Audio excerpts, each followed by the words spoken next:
사도신경으로 우리의 신앙을 다 함께 고백합니다. 나는 전능하신 아버지 하나님, 천지의 창조주를 믿습니다.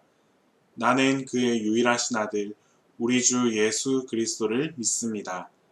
그는 성령으로 잉태되어 동정녀 마리아에게서 나시고 본디오 빌라도에게 고난을 받으사 십자가에 못 박혀 죽으시고 장사된 지 사흘 만에 죽은 자 가운데서 다시 살아나셨으며 하늘에 오르시어 전능하신 아버지 하나님 우편에 앉아 계시다가 거기로부터 살아있는 자와 죽은 자를 심판하러 오십니다.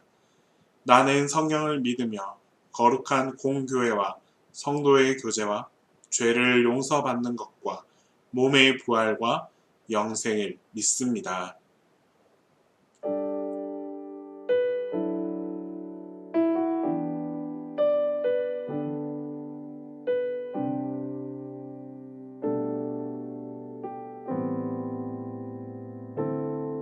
당신의 시간을 뚫고 이 땅 가운데 오셨네. 우리 없는 하늘 원치 않아 우리 삶에 오셨네. 자신의 편안 버리고 우리에게 평안 주셨네. 가장 낮은 자의 모습으로 우리 삶에 오셨네.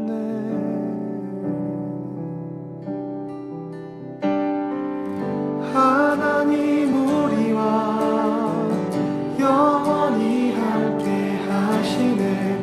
꿈 없는 우리에게 그 나라 보여주시네. 연약한 자들의 친구가 되어주시고 힘없는 우리의 인생을 위로하시네.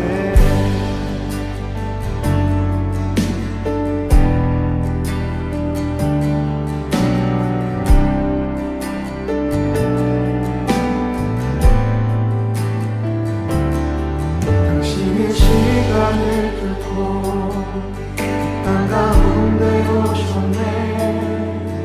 우리 없는 하늘 원치 않아 우리 삶에 오셨네. 자신의 편안 버리고 우리에게 평안 주셨네. 가장 낮은 자의 모습으로 우리 삶에 오셨네. 하나님 우리와 영원히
오늘 우리에게 주시는 하나님의 말씀은 누가복음 17장 11절에서 19절 말씀입니다.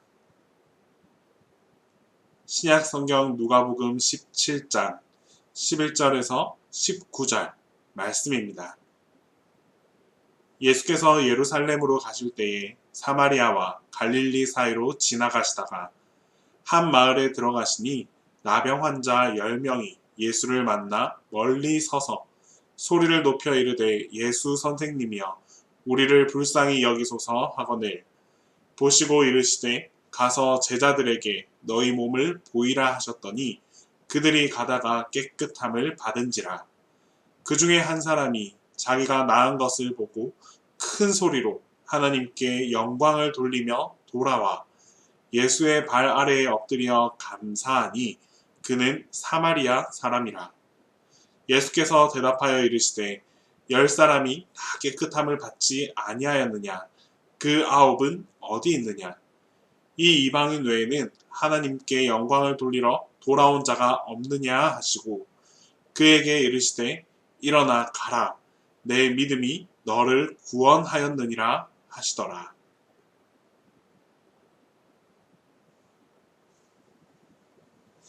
여러분, 오늘은 우리 동신교회의 추수감사주일입니다. 우리 교회에서는 특별히 이 가을을 감사의 절기로 지키면서 하나님께서 주시는 그 은혜와 축복에 대해 감사의 의미를 되새기고 있습니다. 여느 교회는 11월 셋째 주에 보통 지키는데 동신교회는 우리 절기의 이런 특성과 이 나라, 우리나라의 그런 특성을 잘 고려해서 특별히 10월 셋째 주에 추수감사주일을 또 함께 지키면서 나아가고 있습니다. 자, 그렇다면 우리가 이처럼 이 감사의 절기를 매년마다 반복적으로 지키는 그 목적은 무엇일까요? 감사절기의 목적은 바로 하나님의 은혜를 기억하라는 것입니다. 하나님의 은혜를 기억하면서 매년 동안, 매년마다 하나님께 감사함으로 그 은혜를 기억하고 되새기고 이것이 바로 우리가 감사절을 지키는 가장 큰 목적입니다. 매년 이렇게 반복적으로 우리가 지키고 있지만 그만큼 은혜에 대해서 기억하라는 아주 중요한 메시지가 담겨 있는 것이죠. 오늘 본문에는 특별히 이 감사에 관한 이야기가 나타납니다. 바로 10명의 문둥병에 걸린 사람들의 이야기입니다. 당시 이 문둥병이라는 병은 그 고통은 말로 할 수 없고 그 병에 걸림으로써 인해서 또 사람들로부터 받는 그런 고통이 훨씬 더 큰, 한편으로는 굉장히 슬픈 병이라고 할 수 있습니다. 그 병 자체가 주는 고통도 대단했지만 그것보다도 사람들의 그 시선, 그 외면하는 그 모습들, 조롱받는 자신의 그 마음의 상처들, 그것들로 인한 고통이 훨씬 더 큰 그런 아픈 병이었습니다. 사람들은 이 문둥병에 걸린 사람들을 불결하게 여기면서 가까이 하기를 매우 꺼려했습니다. 심지어 불결하다고 정죄하고 비난하고 폭력을 가하기까지 했습니다. 그런 슬픈 병에 걸린 사람들이, 이 10명의 문둥병에 걸린 사람들이 오늘 이 시간 예수님 앞에 나아왔습니다. 그리고는 예수님을 통해서 아주 깨끗함을 받는, 깨끗함을 얻는 기적을 경험하게 되었습니다. 여기서 중요한 사실은 10명의 환자들이 모두 육체의 치유를 경험했습니다. 그런데 그 중에 한 사람은 특별하게도 육체의 치유만이 아니라 영혼의 치유인 구원의 기적까지 경험하게 됩니다. 다시 말해서 그는 다른 9명의 문둥병 환자들과는 달리 주님으로부터 더 큰 은혜, 더 큰 기적을 경험하게 된 것입니다. 여러분, 그 비밀이, 그 비결이 궁금하지 않으십니까? 우리의 삶에서 보다 더 큰 은혜, 보다 더 큰 기적, 이것들을 경험하기 위해서는 무엇이 필요한지, 이 한 사람, 오늘의 이 한 사람을 통해서 어떤 것이 필요한지를 함께 살펴보겠습니다. 더 큰 은혜, 더 큰 기적을 경험하기 위해서는 무엇보다도 믿음이 필요합니다. 오늘 본문 13절 말씀을 한번 읽어보겠습니다. 소리를 높여 이르되 예수 선생님이여 우리를 불쌍히 여기소서 하거늘. 이 10명의 문둥병 환자들 모두가 어느 정도의 그런 믿음은 가지고 있었다라고 판단됩니다. 왜냐하면 그들이 예수님께서 자기 자신을 고쳐주실 것이라는 그 믿음이 없었다면 그렇게 간절하게 소리치면서 도움을 구하지 않았을 것이기 때문입니다. 이미 그 누구도 자신의 병을 고쳐주지 못했고 그 누구도 자신들의 그 문제를 해결해주지 못했습니다. 이미 수많은 실패와 좌절을 경험했던 그런 사람들입니다. 고쳐질 수 있다는 믿음보다는 포기가 오히려 더 가까이 다가왔던 그런 사람들이었습니다. 하지만 그런 이들이 예수님을 향해서 소리쳤습니다. 도움을 구했습니다. 무엇이 과연 이들을 예수님 앞으로 달려오게 했고 또 예수님께 도움을 청하게 했을까요? 이들이 그렇게 할 수 있었던 가장 큰 이유는 예수님이라면 자신의 병을 고쳐줄 수 있다라는 이 굳센 믿음이 있었기 때문입니다. 예수님께서는 이들에게 가서 제사장들에게 너희의 몸을 보여라 라고 말씀하셨습니다. 그들은 이 예수님의 말씀을 믿고 순종하면서 제사장들에게 갔다라고 했습니다. 예수님께서 어떤 직접 그 치료의 행위를 직접적으로 행하지는 않았습니다. 단지 제사장들에게 가서 너희의 몸을 보여라 라고만 말씀하셨습니다. 만약 이들이 예수님을 믿지 않았더라면 눈앞에 있는 이 예수님을 두고 제사장을 향해 달려갈 수 있었을까요? 이들은 예수님의 말씀에 대한 아주 확고한 믿음이 있었습니다. 제사장들에게 가서 자신의 몸을 보여주기만 한다면 고쳐져 있을 것이라는 그 놀라운 믿음, 그 믿음이 분명 있었습니다. 그리고 마침내 이 10명 모두는 이 믿음에 근거하여서 제사장들에게 가다가 길에서 깨끗함을 얻게 되었던 것이죠. 우리 청년들에게도 각자 나름대로의 믿음에 대한 그 기대치가 존재한다라고 생각합니다. 왜냐하면 예수님에 대한 어느 정도의 믿음이 있기 때문에 오늘도 여러분들이 예수님께 나와 예배드리고 기도하고 찬양도 드립니다. 아쉬운 것은 우리 중에 예수님을 통한 그 자신의 삶의 기적과 변화를 체험하면서 감사함으로 신앙생활을 하고 있는 그런 분들이 많지 않아 보인다는 것입니다. 왜 그렇습니까? 그 이유는 예수님을 향한 믿음이 온전하지 못하고 전적이지 못하기 때문입니다. 예수님을 향한 믿음을 가진 이들은 반드시 그 믿음에 대한 응답이 나타납니다. 누군가는 기적으로, 누군가는 변화로, 누군가는 응답으로 그 믿음의 결실을 경험하게 됩니다.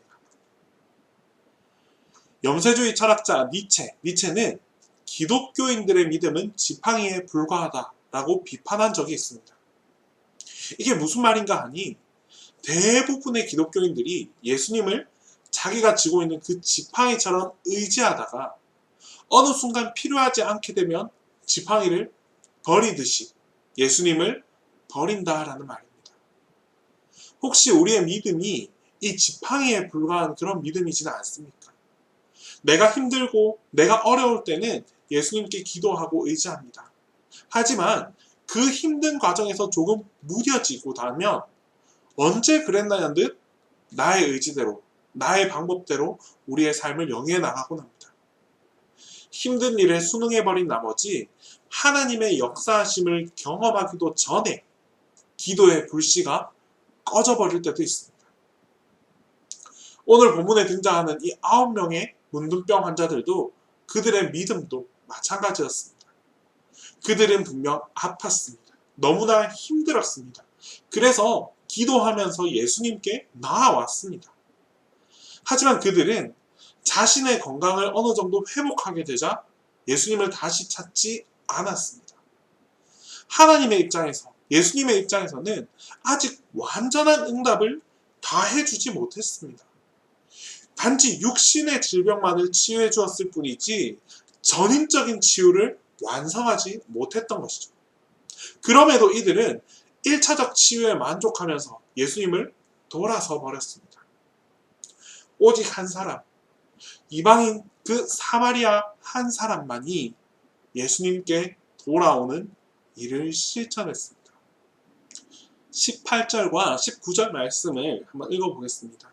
이 이방인 외에는 하나님께 영광을 돌리러 돌아온 자가 없느냐 하시고 그에게 이르시되 일어나 가라 내 믿음이 너를 구원하였느니라 하시더라.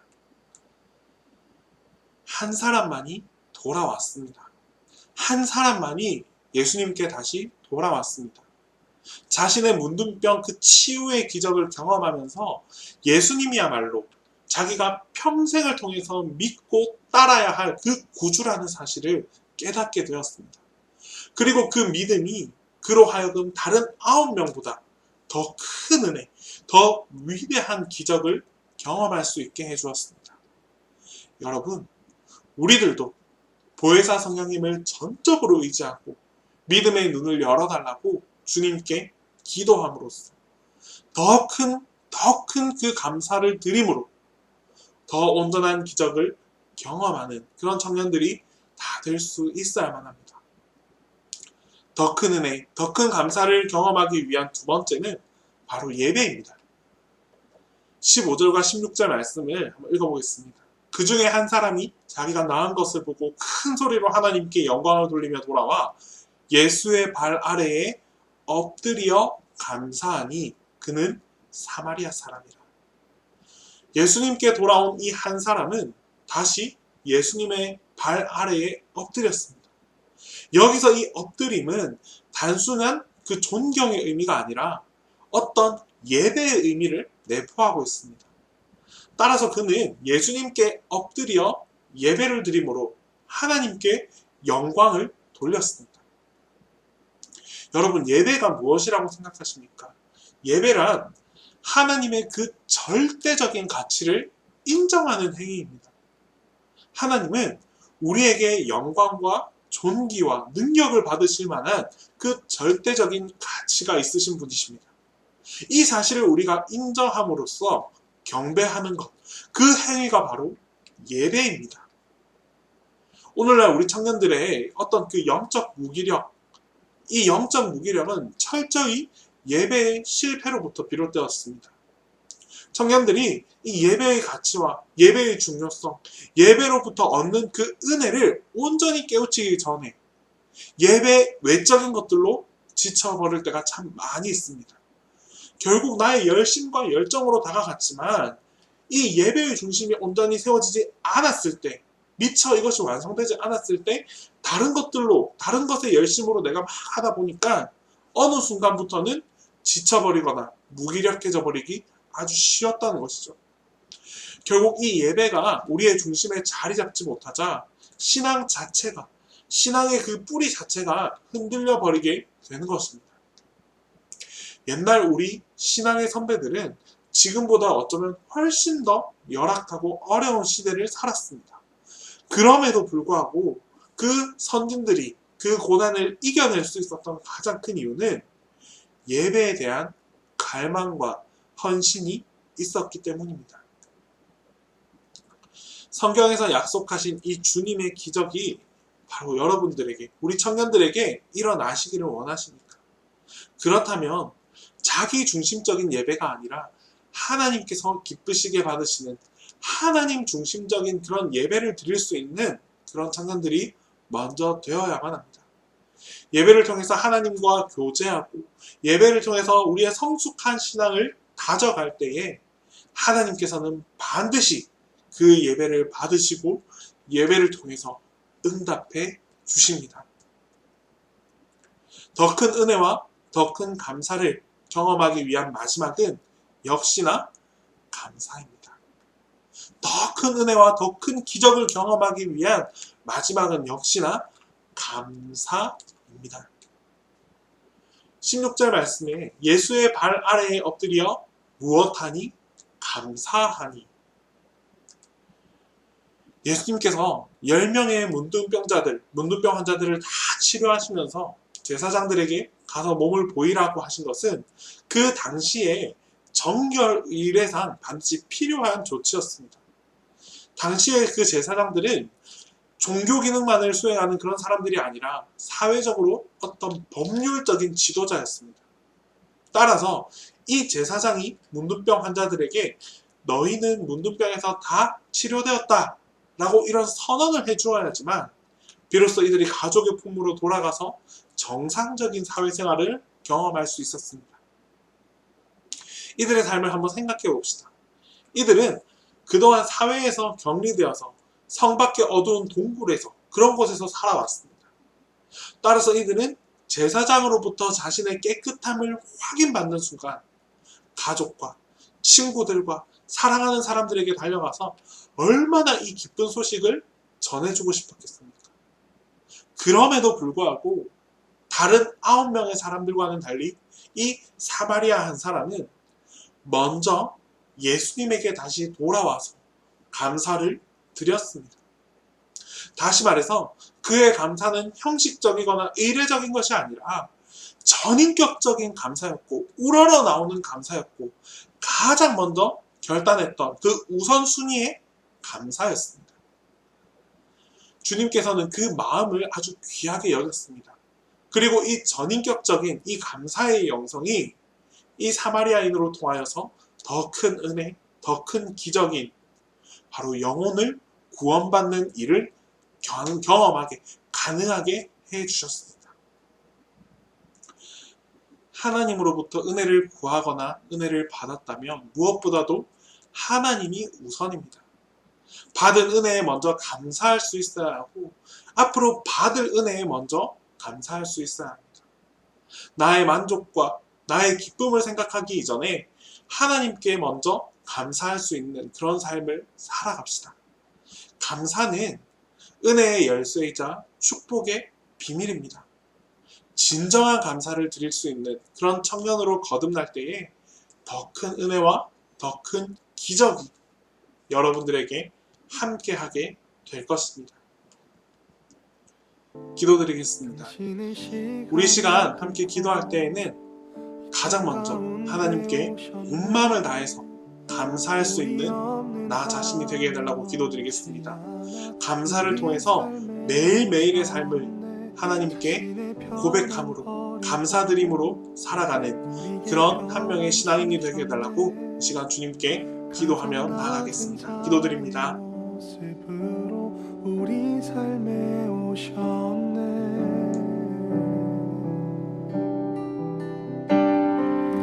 하나님 우리와 영원히 함께 하시네.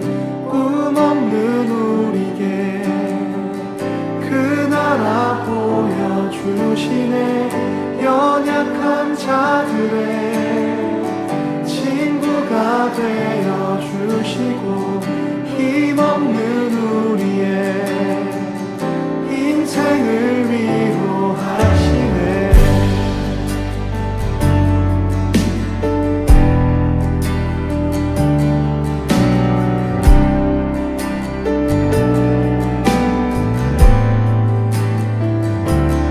당신의 시간을 뚫고 땅 가운데 오셨네.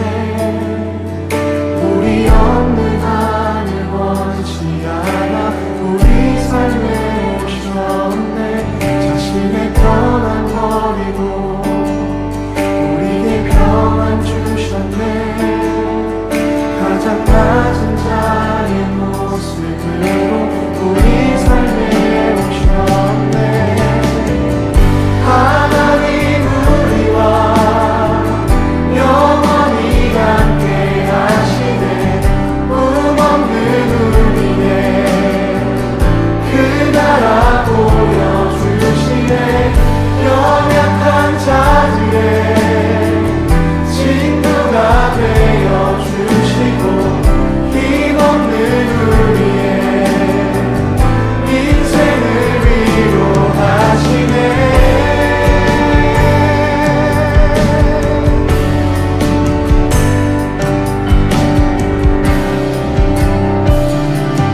사랑의 하나님, 오늘도 우리를 이곳으로 불러주시고 이곳을 통하여서 하나님께 예배드릴 수 있게 해주심을 감사드립니다.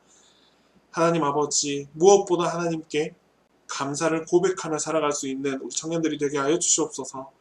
하나님의 주신 은혜에 감사하게 하시고 앞으로 주실 은혜에도 감사를 고백할 수 있는 우리 청년들이 다 되게 하여 주시옵소서. 이 감사를 통해서 더 큰 은혜와 더 큰 축복, 더 큰 기적을 경험하며 살아가는 우리 청년들이 될 수 있도록 주님께서 함께 하여 주시옵소서. 감사가 모든 것의 시작이고 모든 것의 비밀이라는 이 진리의 말씀을 마음속 깊이 간직하며 살아가는 우리 청년들이 다 되게 하여 주시옵소서. 예수님의 이름으로 기도드립니다. 주님께서 가르쳐 주신 기도 다 함께 드리겠습니다. 하늘에 계신 우리 아버지, 아버지의 이름을 거룩하게 하시며 아버지의 나라가 오게 하시며 아버지의 뜻이 하늘에서와 같이 땅에서도 이루어지게 하소서. 오늘 우리에게 일용할 양식을 주시고 우리가 우리에게 잘못한 사람을 용서하여 준 것 같이 우리 죄를 용서하여 주시고 우리를 시험에 빠지지 않게 하시고 악에서 구하소서. 나라와 권능과 영광이 영원히 아버지의 것입니다.